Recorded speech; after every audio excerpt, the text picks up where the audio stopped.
Jacob Gray, 22, originally from Santa Cruz in California, left Port Townsend alone on his bicycle on April 5, 2017, towing a trailer full of camping gear.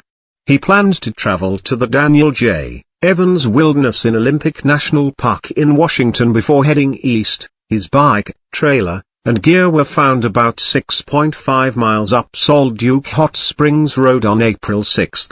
Salt Duke is Quilet Indian for sparkling waters by park rangers. Strangely, a bough was on the ground, and arrows were sticking in and out of the back of the trailer.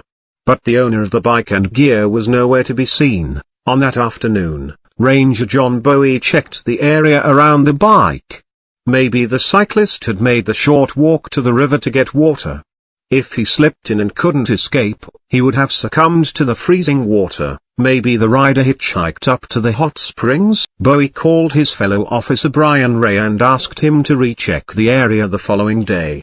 But the bike and trailer were still untouched when Ray checked the site on April 8. The puzzling discovery remained a mystery for another year. What exactly happened to Jacob remains unclear.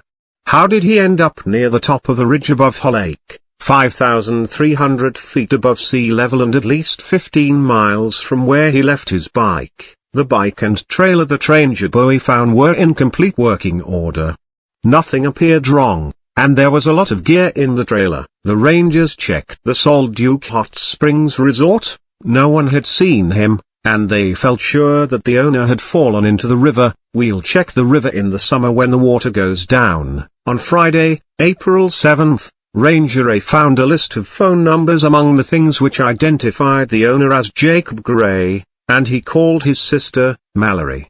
She told Ray to phone their parents in Santa Cruz right away. A water filter and a Camelback backpack, which holds a plastic water container, were missing from the trailer. According to a list provided by the family, Rangers photographed the bike, trailer, and gear, loaded everything up, and locked it in a boathouse on Lake Crescent, where they took a detailed inventory. The Clallam County Sheriff's Office picked up the search and had about 30 people and dogs combed the area the next day to no avail. Volunteer trackers from Olympic Mountain Rescue were finally requested and searched the area on Wednesday, April 12, 2017, nearly a week after discovering the bike. They found evidence that someone had swapped hiking boots for running shoes, walked to the river's edge, slipped and fell in, leaving a mark on a mossy rock. There were signs that someone may have scrambled out downstream, 30 yards or so. A state fisheries biologist, not swiftwater rescue divers, was assigned to search the log jams in the river. Dog teams began searching at 5 p.m. on Thursday, April 13.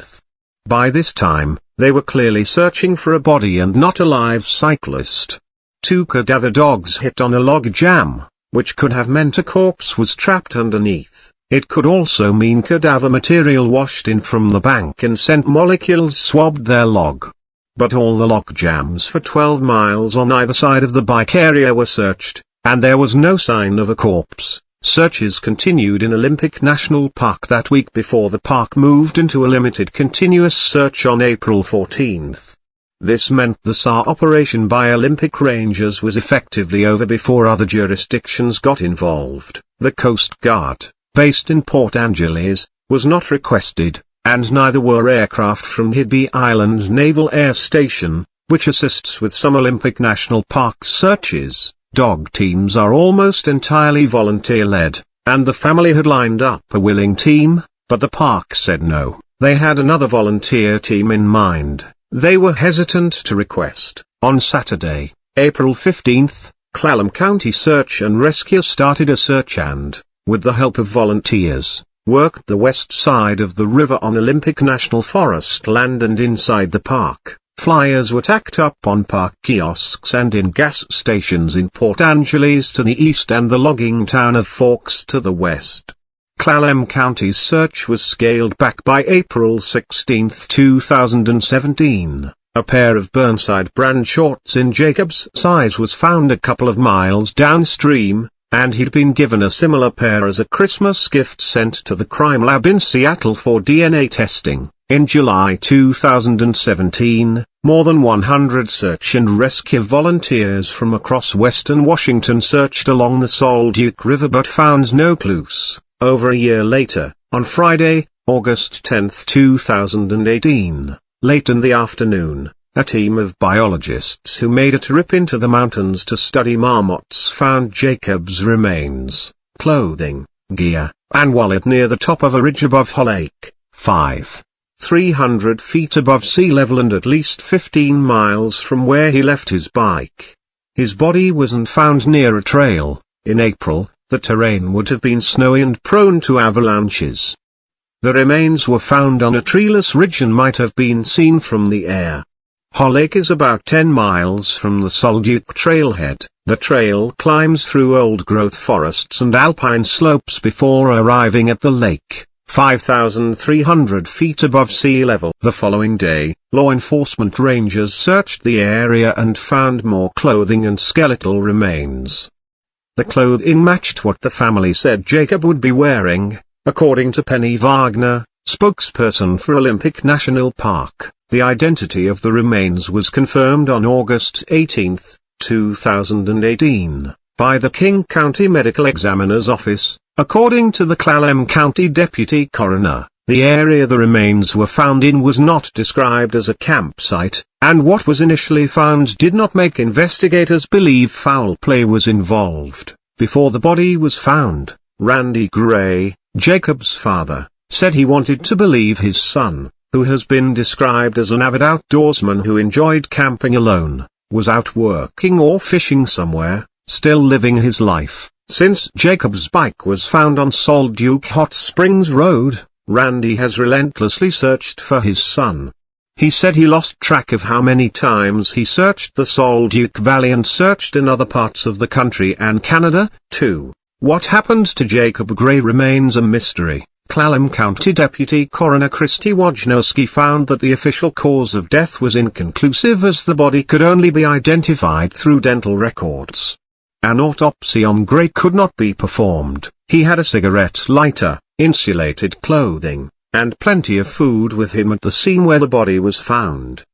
The authorities believe that it is likely Jacob succumbed to hypothermia as there were no signs of trauma to the remains. Why did he plan to tell people he was headed east and then went west without telling anyone? Why was the bike parked where it was, unlocked and in full view of traffic, with gear laid out? Why were 4 arrows stuck in the ground? How did he travel 5,300 feet above sea level and at least 15 miles from where he left his bike in the snow? How did he get hypothermia if he was well clothed? Did he intend to kill himself in the wilderness? By the summer of 2017, Randy was essentially living on the Olympic Peninsula, still searching. He believed Jacob was still alive, on some sort of quest, and he was determined to find him. Randy sold the family home in Santa Cruz, bought a diesel Dodge Dually pickup and a slide-in camper. He picked up a cane-folding mountain bike with 20-inch knobby tires at Port Townsend Cyclery, and kept it in the truck. The small red 3-speed was handy to take on ferries when he hunted for Jacob on the San Juan Island chain. There are a dozen organic farms out there. Maybe Jacob was working on one, laying low. Randy returned again and again to the Salt Duke where Jacob's gear was found. No 12-mile stretch of mountain river had been searched more thoroughly. There's a large waterfall just upriver, Salmon Falls. One day, Randy pulled on his Santa Cruz weight wetsuit, tied himself to a rope and knotted it off to a Sitka spruce tree. He lowered his mask and grabbed a boulder, so he could sink to the bottom, and leapt from a cliff into the pool behind the falls. Not long after Jacob vanished, Randy wore his wetsuit, snorkel and diving mask, and literally boogie-boarded the North Fork of the Salt Duke, stopping to search pools and caves. The North Fork was another unlikely place for Jacob to be, but by then most places were unlikely. Randy didn't eat much, he drank only river water, his body was bruised all over from bashing into boulders. The search for his son nearly killed him, living on the open road in a self-contained camper, changing parks, forests and beaches on a whim. That's every rich man's dream. But for Randy Gray, It was a nightmare. He lost his kid. The August 2017 full moon was red because its light was being filtered through massive wildfire smoke that drifted down from British Columbia.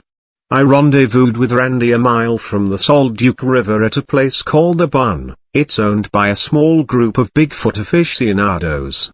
There are beds and a kitchen and a bar. Rifle cases, pistols, charging walkie-talkies and headlamps clutter tables.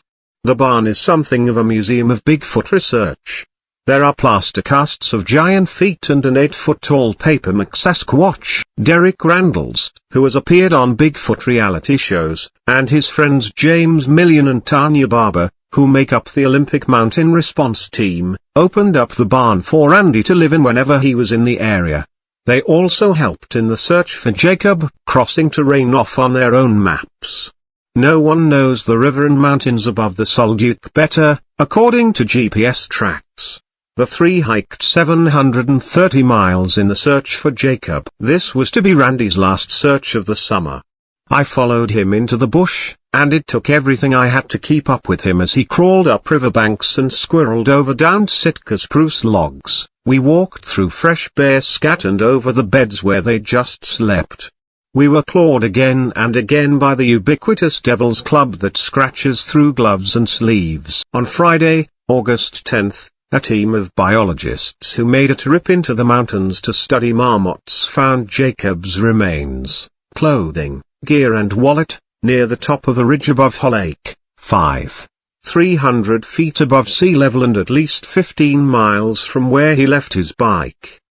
His body wasn't found near a trail. In April the terrain would have been snowy and prone to avalanches. Ranger Ray told Randy, "Don't go up there, let us do our job." Ray and Randy had become friends over the months of searching, and it's clear that Ray cares about Randy. But, of course, Randy didn't listen. "What would you do?" Randy said. "When does a dad stop being a dad?" Randy, who wasn't sure of the exact location when he busted up the mountain solo, missed the rangers who were packing Jacob's remains out. On his way down, above Deer Lake, Randy came across other rangers administering CPR to a 29-year-old woman from Iowa who had suffered cardiac arrest. He stayed and helped the rangers, taking turns with the chest compressions. One of the rangers had been part of the small team who just brought Jacob off their mountain. The woman died. What happened to Jacob remains a mystery. The Clallam County Coroner's Office told me the official cause of death is inconclusive. They identified Jacob through dental records. He had a cigarette lighter and insulated clothing and plenty of food with him. He carried another Bible, Laura's father's. It's likely Jacob succumbed to hypothermia, but that can be a catch-all for people who perish in the mountains. What led to freezing to death? We'll likely never know. Most adults tend to go down when lost in the mountains, but Randy's hunch early on was right. Jacob would have gone up. Randy said, "So many questions haunt people close to Jacob. Why did he plan and tell people he was headed east, then go west without telling anyone? Why was the bike parked where it was, unlocked and in full view of traffic, with gear laid out? Why were 4 arrows stuck in the ground?" His family wonders if he could have been found alive if officials had gotten a helicopter in the air and dogs into the backcountry within a day or so of finding the abandoned bike. Jacob's remains were found on a treeless ridge and might have been seen from the air. But perhaps Jacob didn't want to be seen.